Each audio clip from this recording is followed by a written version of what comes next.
need you to play with an intensity that they are unwilling to match. Anybody touch the ball, they get knocked out the game. This is where we take our respect. I need you to know.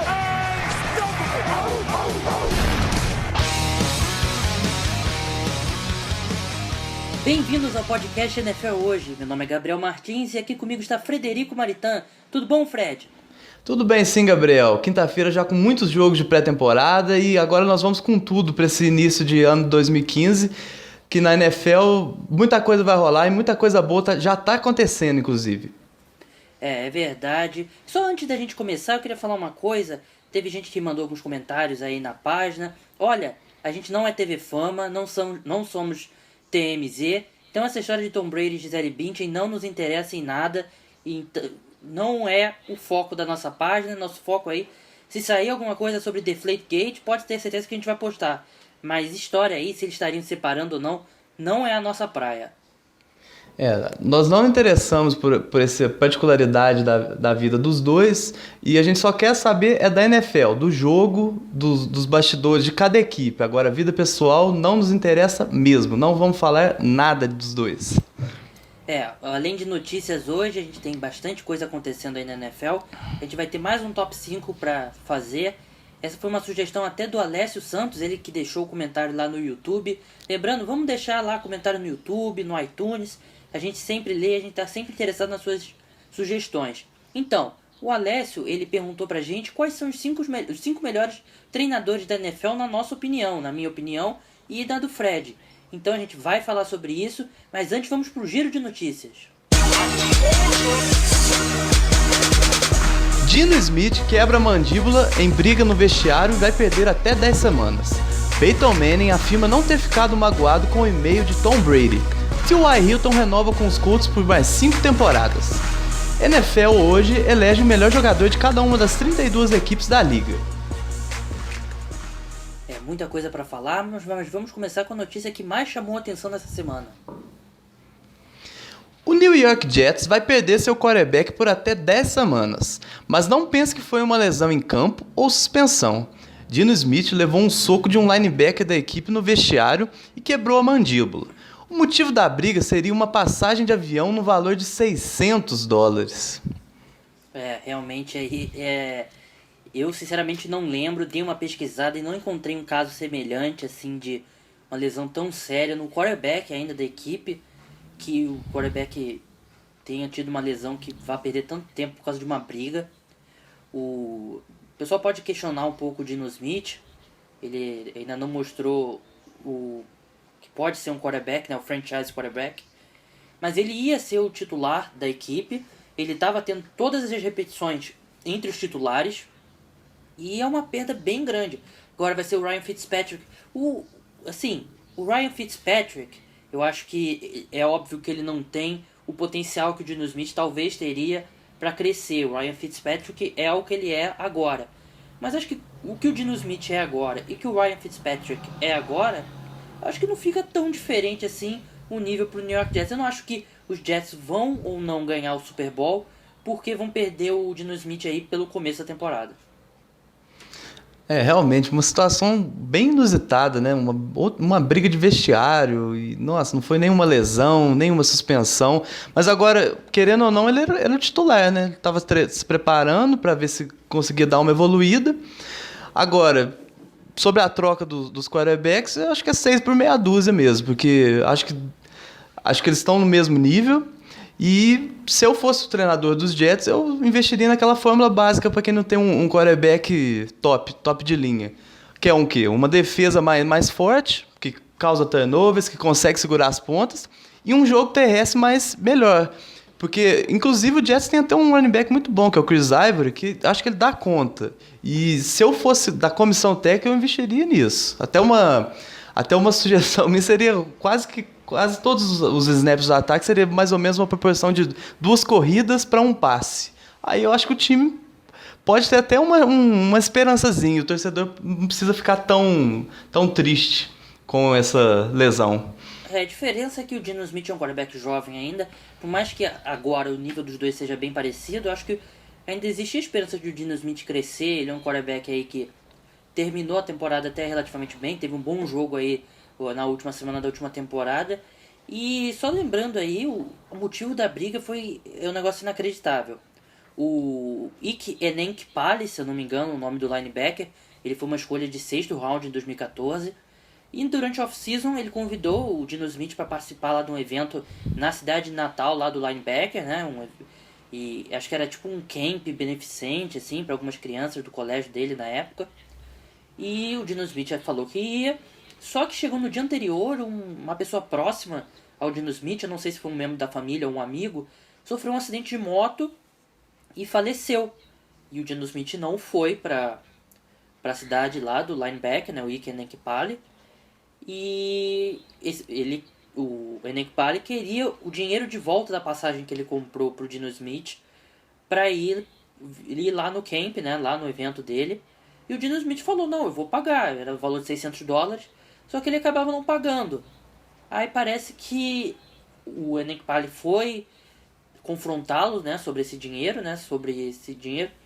e aí não se sabe muito bem o que foi que ocorreu. E pelo que o treinador do New York Jets falou, foi que eles falam sucker punch, né? Que é um golpe assim meio que inesperado. Não sei se o Dino... Eu acho estranho porque os dois aparentemente estavam discutindo.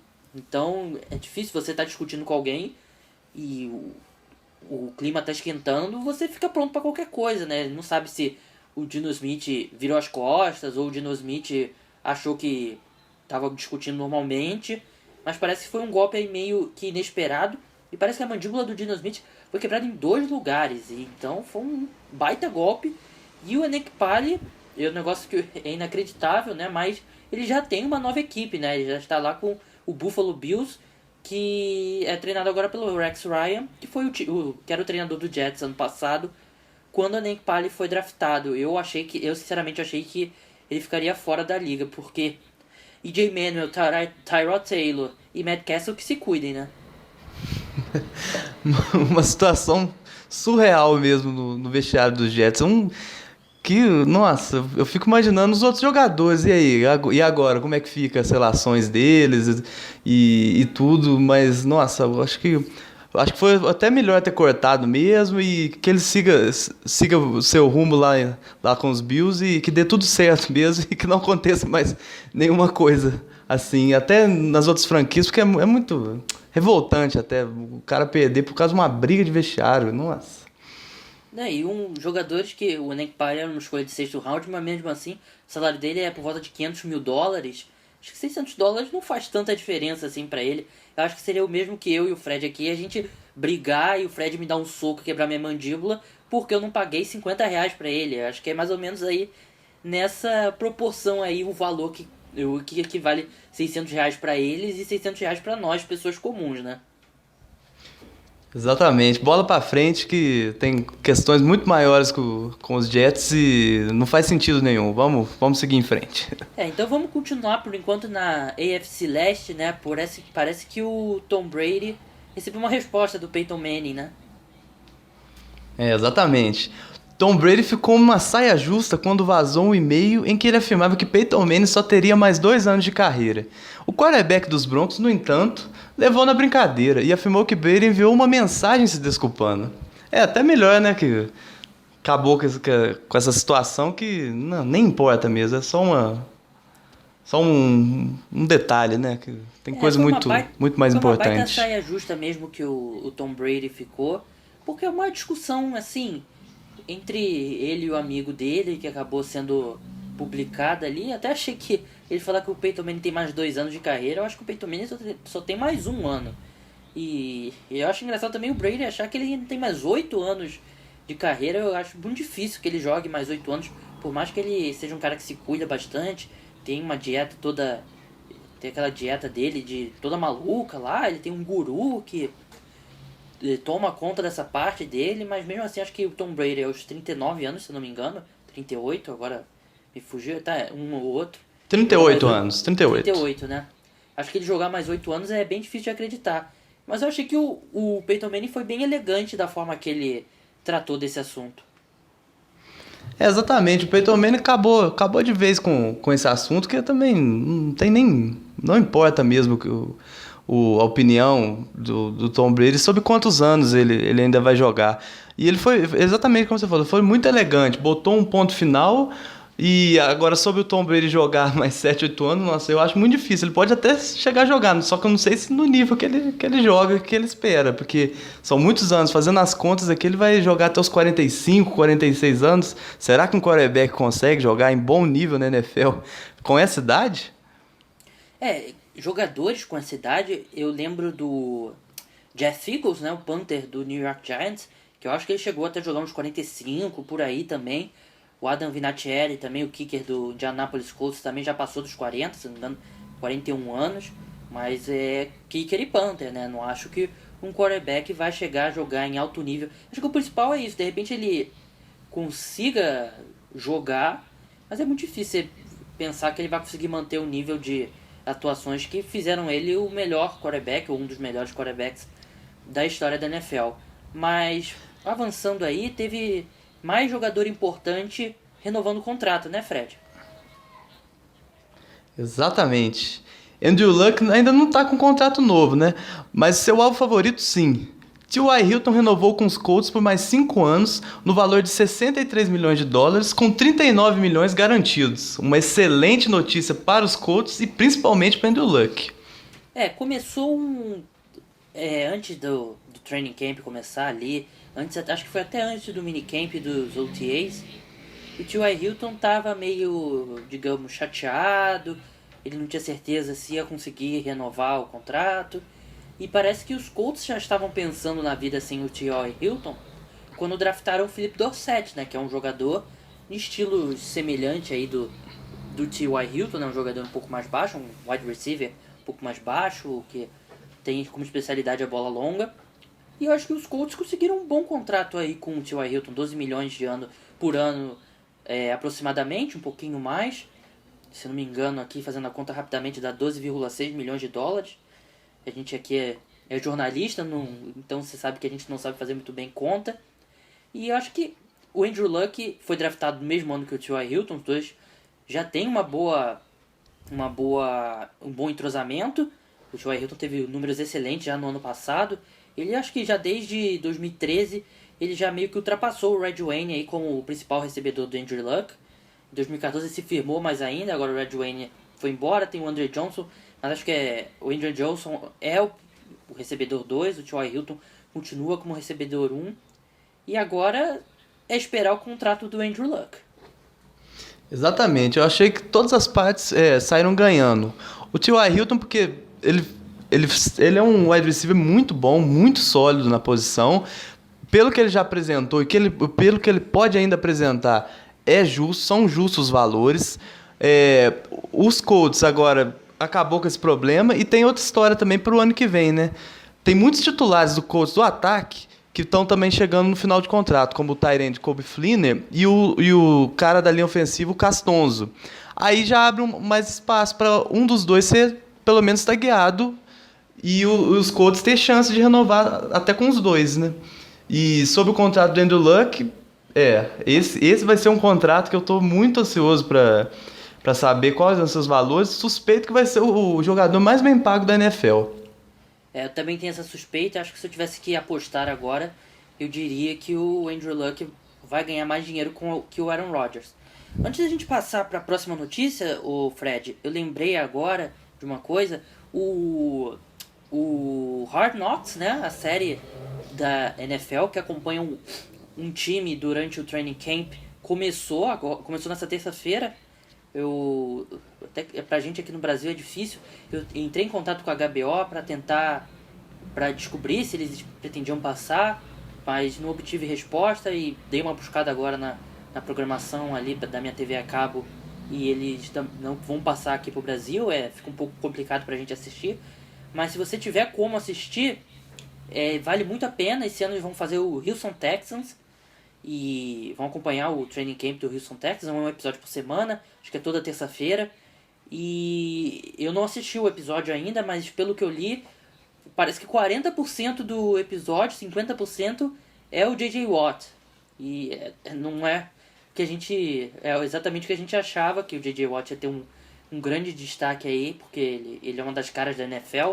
e sem dúvida a cara do Houston Texans.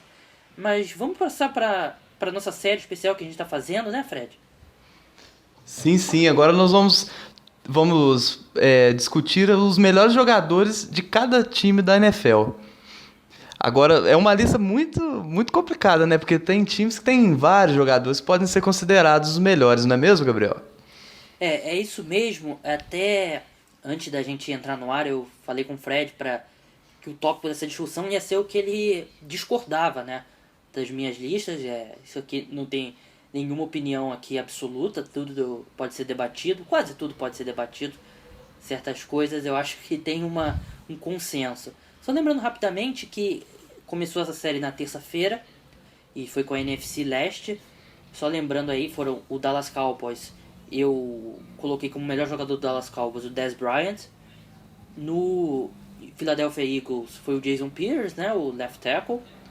No New York Giants eu coloquei o Odell Beckham. Até recebeu algumas críticas. Pelo lado do Washington Redskins foi o Trent Williams na left tackle. E ontem foi a AFC Leste, né, que é a casa dos Patriots. Dos Patriots eu elegi o Rob Gronkowski. Nos Dolphins foi o Ndamukong Suh. Nos Bills foi o Marcel Darius. E no New York Jets foi o Darrelle Reeves. Algum desses nomes aí você discorda, Fred? Não, de acordo. A única dúvida que eu fico é quem que eu elejo melhor, se é nos Patriots, se é o Tom Brady ou se é o Gronkowski, mas eu acho que eu fico com o Tom Brady, viu? Mas assim, por muito pouco mesmo. Foi o que eu tentei explicar ali na matéria, porque tem uma diferença bem grande. O prêmio da NFL, o grande prêmio, é o MVP, que a tradução é o jogador mais valioso. Se você for por esse ângulo, das 32 equipes da NFL, você provavelmente vai eleger 18 quarterbacks. Porque eu acho que até o Dallas Cowboys é um bom exemplo. Porque eu não tenho dúvida que o jogador mais importante do Dallas Cowboys, e até dos Patriots também, do Dallas Cowboys é o Tony Romo e do New England Patriots é o Tom Brady. Mas você tendo em vista na NFL o nível que o cara está jogando na sua posição, eu acho que o Rob Gronkowski, apesar de o Tom Brady ser mais importante, eu acho que o Rob Gronkowski é o melhor jogador daquela equipe, porque você vê a diferença dele para os outros tight ends na liga, é um negócio absurdo.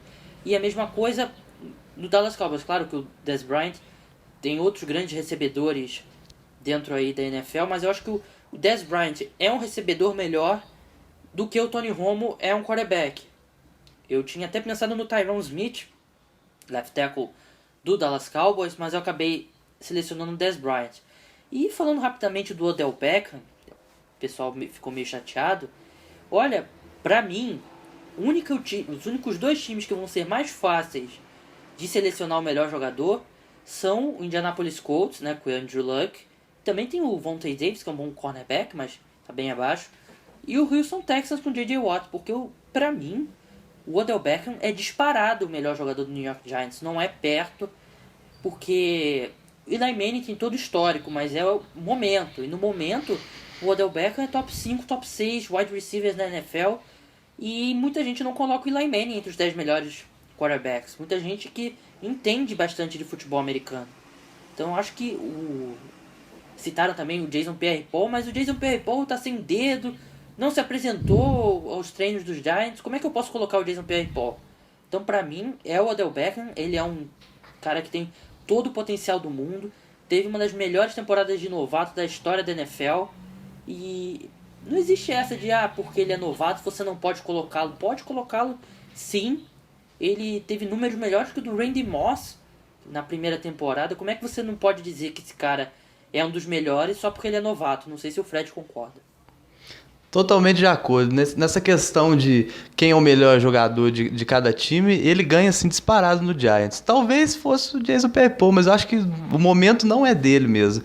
E continuando sobre o Odell Beckham Jr., ele é sensacional mesmo. No time dele, as chances da temporada dos Giants passam todo por ele. Se ele não tiver um bom ano, os Giants afundam. Agora, com ele excelente do jeito que ele foi na última temporada, os Giants podem sonhar com a pós-temporada.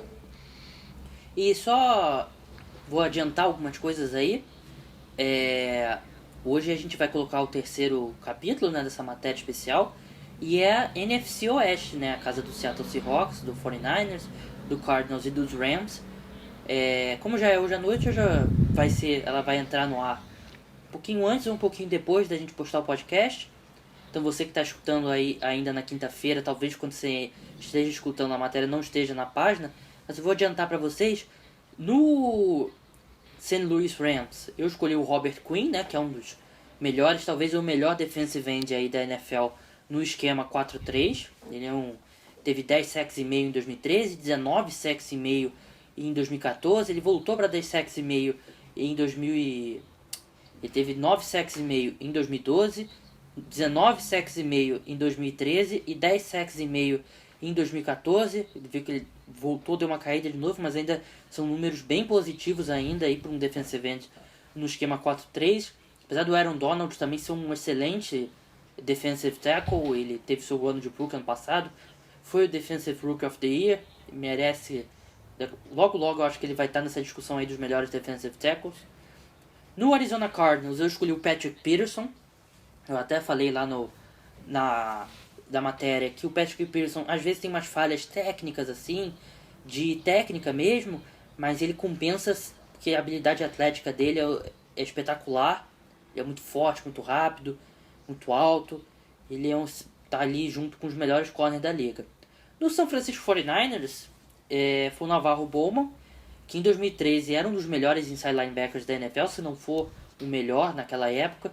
Perdeu o ano todo de 2014 por lesão, mas parece que ele está muito bem nos treinamentos, está voltando bem. E apesar de tudo que o 49ers passou, ainda tem bastante talento na defesa, principalmente. A Navarro Bowman, tem o Darnell Dockett, né, que veio do Arizona Cardinals, tem o Eric Reid, um strong safety, que tem 2 ou 3 anos na liga, se não me engano, também é um ótimo safety, Anthony Bethea, então tem algumas peças ali ainda. E no Seattle Seahawks, eu vou deixar, antes de eu falar quem eu escolhi, eu vou deixar o Fred dar a opinião dele, mas eu já digo assim, desse elenco do Seattle Seahawks, eu identifiquei 8 jogadores que brigariam para ser o melhor do seu time em qualquer uma das equipes da NFL. A grande maioria das equipes, eles brigariam pelo menos. Mas pensando assim rapidamente, Fred, eu acabei não te preparando antes. Quem que você diria que é o melhor jogador do Seattle Seahawks? Nossa, é uma pergunta muito difícil. São é muito talento num time só, eu acho. Mas assim, no momento eu ficaria entre 2, assim, que é o Earl Thomas e o Bob Wagner, que eu acho que sem os dois essa defesa cai muito. Eles são assim, quase que insubstituíveis lá. Bem, eu coloquei o Earl Thomas mesmo, o free safety aí do Seattle Seahawks. E eu identifiquei mesmo, são 8 jogadores que eu acho que brigariam no lado do ataque. Russell Wilson, Marshawn Lynch e o Jimmy Graham. Eu acho que ele seria um dos melhores jogadores em várias equipes. E do lado da defesa tem o Michael Bennett, que é um excelente defensive end, que pode jogar por dentro também. O Bob Wagner, o Richard Sherman, o Ken Chancellor e o Earl Thomas. Eu acabei escolhendo o Earl Thomas porque você olhar na posição de safety na NFL, o Earl Thomas está muito à frente de qualquer outro safety. E ele tem o instinto dele, a leitura de jogo dele é espetacular, ele é velocíssimo, né? Tanto que ele chegou a começar a última temporada retornando punch. Acabou que não se firmou nessa função, mas você vê um pouco da velocidade dele.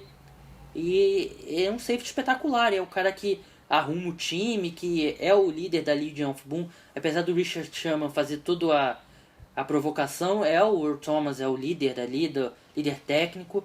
Então pra mim o Earl Thomas é o melhor jogador do Seattle Seahawks. Vê que o Fred tava... Eu e ele pensamos bem parecido.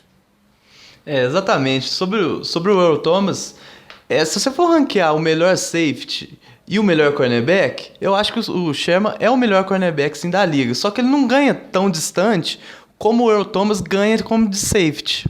Vocês estão entendendo? Porque, assim, o Earl Thomas é muito acima dos outros safeties. Nossa, muito acima. Agora o Sherman tem concorrência. Ele faz por merecer, mas ele tem a concorrência de outros. Tem excelentes cornerbacks na liga. E o Earl Thomas é o melhor safety da NFL disparadamente. Bem, vamos passar agora para a discussão aí principal do nosso programa de hoje, que é a sugestão lá do do nosso ouvinte, né, o Alessio Santos. Obrigado, Alessio, aí por ter sugerido os 5 melhores head coaches da NFL, que não é uma lista nada fácil de se fazer, que não é simplesmente o melhor time, o time que está sendo sempre campeão, ou tem uma questão aí, custo-benefício, o que ele consegue tirar às vezes de um elenco melhor, elenco pior. Então é uma lista bem complicada. Fred, vamos começar com a sua lista. Tá certo, então. Vou de baixo para cima novamente. Em quinto lugar, Bruce Arians, do Arizona Cardinals. Número 4, Mike McCarthy, do Green Bay Packers. Número 3, Pete Carroll, do Seattle Seahawks. Número 2, John Harbaugh, dos Baltimore Ravens. E número 1, Bill Belichick, do New England Patriots. Confere a lista? Confere. A minha lista mudou um nome e algumas ordens. Acho que antes de eu falar a minha, comentar a sua rapidamente, me surpreendeu um pouco o Mike McCarthy. Apesar dele ser um bom head coach, eu acho que ele tem seus muitos méritos. Eu não colocaria ele no meu top 5, não coloquei ele no meu top 5, porque eu acho que de vez em quando ele foca muito no ataque. Olha, agora ele, até pouco tempo, ele que chamava as próprias jogadas do ataque, né? Ele não era o coordenador ofensivo. Agora ele vai tirar essa responsabilidade de cima dele, vai tentar focar um pouco mais na defesa, que quem viu no... Acho que o final da NFC foi um exemplo bem interessante, que o special team talvez ficou um pouco de lado ali na cabeça do Mike McCarthy, a defesa talvez tenha ficado, acho que ele precisa focar mais nessas outras fases dos jogos. Eu acho que os 5 que eu escolhi, pelo menos, eu acho que tem uma preocupação maior com tudo. Eu acho que o Mike McCarthy é uma das mentes mais privilegiadas no ataque. Talvez se você fosse ranquear os treinadores especializados em ataque, todo head coach ele tem um histórico, né? Ou ele foi coordenador defensivo ou coordenador ofensivo. No caso do John Harbaugh, ele era coordenador de times especialistas, até um pouco diferente. E entre esses, acho que o Mike McCarthy de ataque é um dos melhores na NFL. Por isso que eu não colocaria ele no meu top 5. Eu achei legal você ter lembrado do Bruce Arians, que às vezes o pessoal esquece um pouco. E passar rapidamente de novo, só para os nossos ouvintes gravarem. Bruce Arians em quinto, Mike McCarthy em quarto, Pete Carroll em terceiro, John Harbaugh em segundo e Bill Belichick em primeiro. O Pete Carroll em terceiro, eu tenho certeza que os torcedores do Seahawks não vão gostar muito, eles já ficaram um pouco chateados quando a gente não colocou o Marshawn Lynch em primeiro aí dos melhores running backs. Mas por que o Pete Carroll é o terceiro e não está mais acima nessa lista, na sua lista, Fred? Eu sou mais fã do John Harbaugh, né? Porque o trabalho que ele realiza nos Ravens, de vestiário, é impressionante também como eu acho ele muito, muito bom nas chamadas dele, tanto de ataque quanto de defesa. Ele arruma muito bem o time dele. Raramente tem um problema de vestiário nos Ravens. E todo ano ele perde muitos jogadores importantes. Esse ano perdeu o Torrey Smith, ano passado já perdeu outros jogadores, e assim por diante. Perdeu o Ray Rice já uma vez. E é impressionante como ele repõe muito bem esses jogadores. Ele tem um esquema definido, perde os jogadores, mas mesmo assim ele consegue ficar sempre competitivo. Tanto que desde que ele se tornou treinador dos Ravens, acho que são 7 anos que ele está lá, 6 vezes foi para pós-temporada, já tem 10-5, e na temporada regular tem um histórico de 82 vitórias e 45 derrotas. E ele é o cara assim, se não fosse o Bill Belichick, ele para mim era o melhor treinador da NFL. O John Harbaugh, eu concordo que ele é muito bom mesmo. Botei um pouco mais abaixo na minha lista, mas é bem pequeno mesmo a diferença. O John Harbaugh, eu acho que na NFL a melhor dupla de general manager e head coach é John Harbaugh e o Ozzie Nilsson, né, o general manager do Baltimore Ravens. E é um negócio interessante, como o Fred falou, o Baltimore Ravens sempre está nos playoffs. Então, o que significa? Ele nunca está escolhendo muito em cima do draft. E mesmo assim o Baltimore Ravens mantém um nível no elenco dele.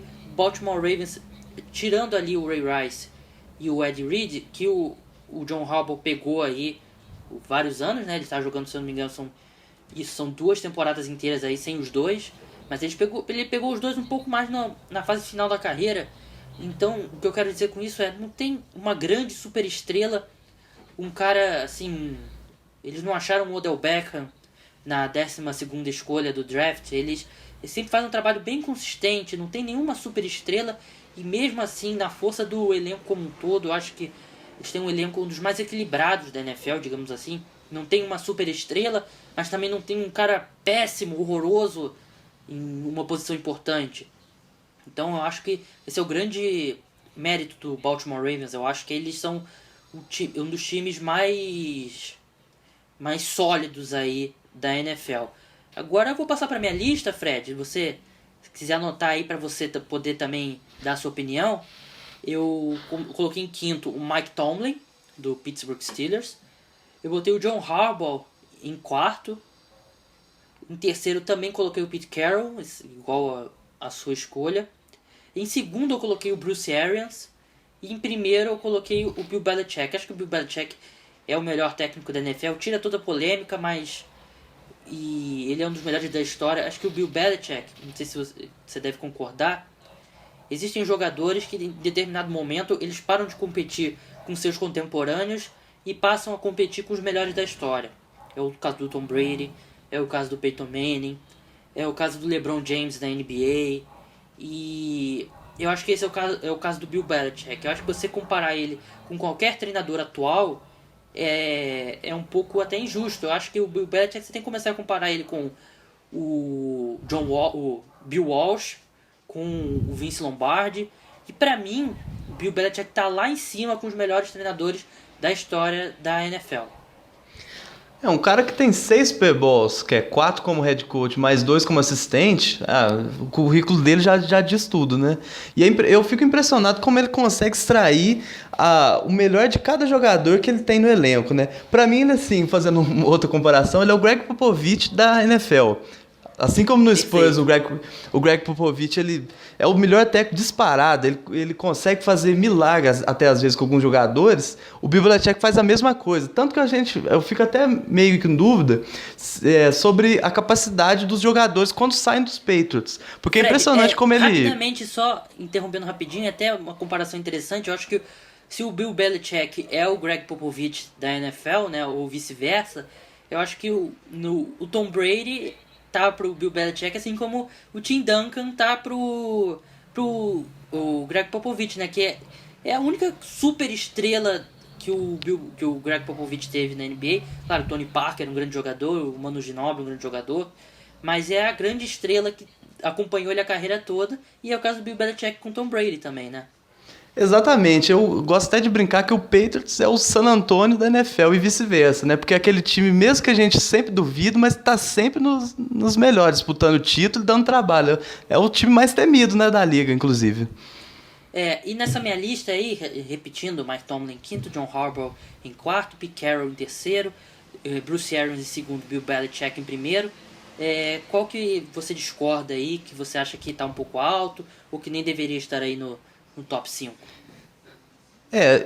Sobre o nome que deu diferença nas nossas listas, eu fiquei muito em dúvida se eu ponho o Mike McCarthy e o Mike Tomlin, porque eu acho que são técnicos de perfil até muito parecido. Eles são muito bons no draft, eles conseguem enxergar o talento e são excelentes para desenvolver os jogadores. Tanto que, se você pegar o exemplo dos Steelers, do Mike Tomlin, o Antonio Brown foi uma escolha de 6ª rodada e hoje ele é discutivelmente o melhor wide receiver da liga, não é? O Mike Tomlin, eu concordo com o Antonio Brown, até coloquei ele em primeiro lugar na minha lista no penúltimo programa. O Mike Tomlin é uma história bem legal, porque quando ele foi contratado, ele foi o técnico mais jovem da história da NFL, e ele ainda é um dos técnicos mais jovens aí da NFL, ele já está 10 anos, eu acho, por volta de 10 anos no Pittsburgh Steelers, e ele ainda é um dos técnicos mais jovens da NFL, você vê como ele foi contratado quando era jovem. E eu acho que ele tem um dos melhores recordes aí, um dos melhores retrospectos aí nesse período, um dos melhores retrospectos até na história da NFL. Tem aí 2 Super Bowls, né? Um título e um Super Bowl que ele perdeu pro Packers. E eu acho que esse ano ele vai ter que se provar. Apesar de ele ter todo esse lado ganhador, eu acho que esse ano ele tem que se provar, porque vai ser o primeiro ano dele sem o Dick LeBeau, né? O Dick LeBeau, lendário defensive back na NFL, lendário coordenador defensivo, agora está no Tennessee Titans e saiu do Pittsburgh Steelers. Então o Mike Tomlin agora vai colocar um pouco mais da cara dele na defesa dos Steelers. Mike Tomlin, que era um coordenador defensivo, trabalhou no Tampa Bay Buccaneers, então ele vem daquele estilo Tampa 2, né, que é a cobertura com os cornerbacks também fazendo zona, né, o safety fazendo zona, o cornerback fazendo zona. Basicamente é isso, a gente não vai entrar muito em esquema tático, mas vai mudar um pouco a defesa aí. Então eu acho que se os Steelers tiver uma boa temporada de novo e a defesa melhorar, porque a defesa dos Steelers deu uma caída nos últimos anos, eu acho que o Mike Tomlin pode estar até um pouco mais acima nessa lista. Agora eu queria falar do Bruce Arians, que o pessoal é o único desses 5 técnicos aí que nunca foi campeão como head coach. O Bruce Arians, para mim, você vendo o elenco do Arizona Cardinals, você vê que o Bruce Arians tira muito daquele elenco, que é um elenco que não tem nada demais. E ele tem o Carson Palmer como quarterback, que foi meio que dispensado de Cincinnati, foi dispensado de Oakland e reviveu lá em Arizona. E também tem todo aquele... Da temporada passada, o Arizona Cardinals teve muitas lesões, o próprio Carson Palmer. Mesmo assim, o time continuou... Deu uma caída, claro, mas continuou sólido. Fez um jogo relativamente duro com o Carolina Panthers, com o Ryan Lindley, que é um quarterback péssimo. Eu acho que isso mostra um pouco da qualidade do Bruce Arians. E eu acho que você ser treinador, eu até pensei no exemplo que é interessante. Claro que todo mundo aqui, a grande maioria que acompanha a NFL também acompanha o futebol. Teve a final da Champions League entre Real Madrid e Atlético de Madrid. O Real Madrid com o Carlo Ancelotti e o Atlético de Madrid com o Diego Simeone. O Real Madrid venceu, mas tem alguma dúvida que o melhor técnico foi o Diego Simeone? Porque o elenco do Real Madrid é infinitamente superior e o Diego Simeone levou o time à final, o Atlético de Madrid à final, e competiu com o Real Madrid. Então eu acho que é muito isso de técnico, é você conseguir tirar de elencos um pouco inferiores e fazer eles serem times competitivos. Exatamente, o Bruce Arians é a revelação assim dos técnicos dos últimos anos. Ele já foi campeão do Super Bowl 2 vezes, na verdade, com os Steelers. Uma como treinador dos wide receivers e outra como coordenador ofensivo. Inclusive foram os 2 últimos Super Bowls que os Steelers ganharam. E nos últimos 3 anos, ele simplesmente ganhou 2 vezes o prêmio de melhor treinador da liga. E, assim... Só de você ver com um treinador que consegue levar o time pro playoff com o 3º quarterback, ele tem que estar na lista dos melhores técnicos, assim, obrigatoriamente. E outra coisa também, que eu até esqueci. 2013, se eu não me engano, 2013, exatamente, ele foi o treinador dos Colts interino, né? Porque 2012? Por causa do problema que o Chuck Pagano teve de câncer, né? E era um time, assim, totalmente novo, né? Muitas peças novas, Andrew Luck chegando, o ataque todo remodelado, e ele ainda conseguiu ir para os playoffs, né? Chegou no wildcard, perdeu, mas mesmo assim, um time, assim, totalmente remodelado, e ele fez um excelente trabalho, tanto que ganhou a vaga para ser treinador dos Cardinals. E nos Cardinals... Quem acompanha muito, os torcedores, quem vê os jogos, a montagem dele, principalmente de defesa, o jeito que ele monta a defesa no campo, as blitz que eles fazem, é impressionante, assim, a capacidade dele de extrair o máximo também dos times. Em breve, eu não duvido nada que ele vai estar disputando o Super Bowl. Eu não sei se eu entendi errado, eu acho que não sei se você falou coordenador defensivo ou ofensivo, ele é um coordenador ofensivo, né? Ofensivo, eu falei ofensivo.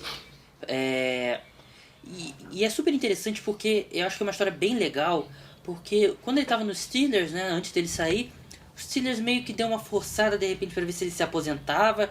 Ele não é nenhum garoto, né, já tem 62 anos. Deu uma forçada para ver se ele se aposentava, para não ter que demitir e tal.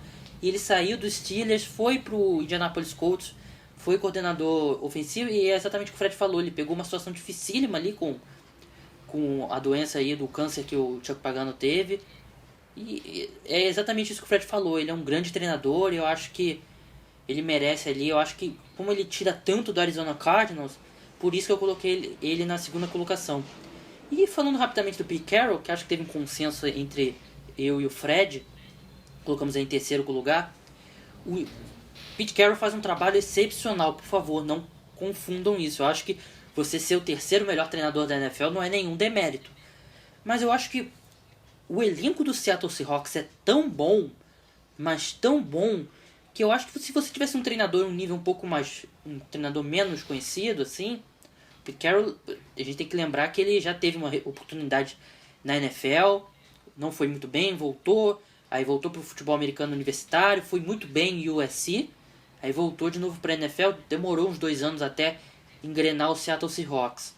Mas eu acho que o mérito maior do Seattle Seahawks, não tirando os méritos do Pete Carroll, é do John Schneider, né, que é o GM do Seattle Seahawks, que montou um elenco espetacular. Então eu acho que é meio que com esse elenco que o Seattle Seahawks tem, claro que tem muito do dedo do Pete Carroll, que desenvolveu muito esses jogadores, não estou querendo tirar o crédito dele.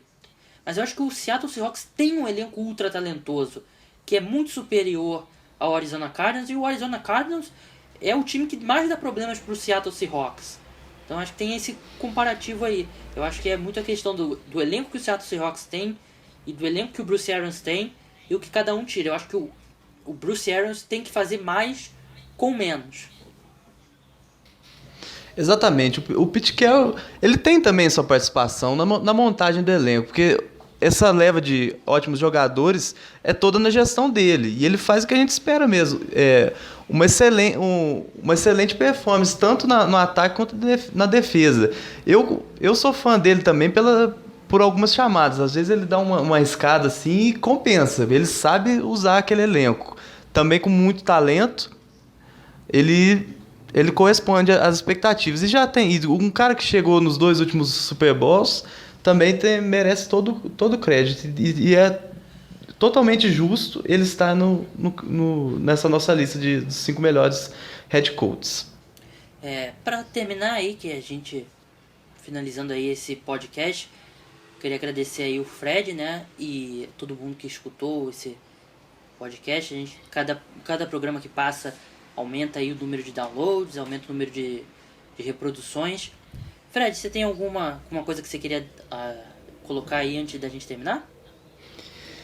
Só lembrando mesmo dos jogos que se iniciam hoje. Tem muitos confrontos bons. É claro que o resultado é o menos importante, mas já dá pra gente ver bem como que os times vão se portar essa temporada. E eu sou muito empolgado porque a gente fica tanto tempo sem NFL e agora voltando, mesmo os jogos de pré-temporada, com os times, na maioria das vezes, reserva, tem muita coisa que a gente pode observar ainda no que vai acontecer esse ano. Então, fica a dica aí para que vocês acompanhem todos esses jogos que vão ocorrer nesse fim de semana e nas próximas semanas. É isso mesmo. Vamos assistir esses jogos aí. Eu sei que primeira semana, principalmente, de pré-temporada é um pouco chato, mas vale a pena aí ver. Hoje, se eu não me engano, hoje, que a gente tá gravando é quinta-feira, tem o Washington Redskins e Cleveland Browns. Então você que quer ver o Johnny Manziel jogar, ele provavelmente vai ter bastante tempo aí pra jogar. Tem Green Bay Packers e New England Patriots. Tem outros jogos agora que eu não tô lembrando de cabeça, mas... Ravens e Saints. Isso, exatamente. Tem jogos legais aí pra você ver. Sempre tem um reserva aí que todo mundo quer assistir, quer ver. Mas é isso. Meu nome é Gabriel Martins. Você esteve comigo e Frederico Maritan. Segunda-feira aí a gente volta com mais uma edição do podcast NFL Hoje. Não esqueça de nos indicar para seus amigos, deixar comentários no YouTube, curtir nossos vídeos, mandar avaliações no iTunes, que nos ajuda muito. Vamos lá, e segunda-feira tem mais. Valeu, pessoal. Tchau!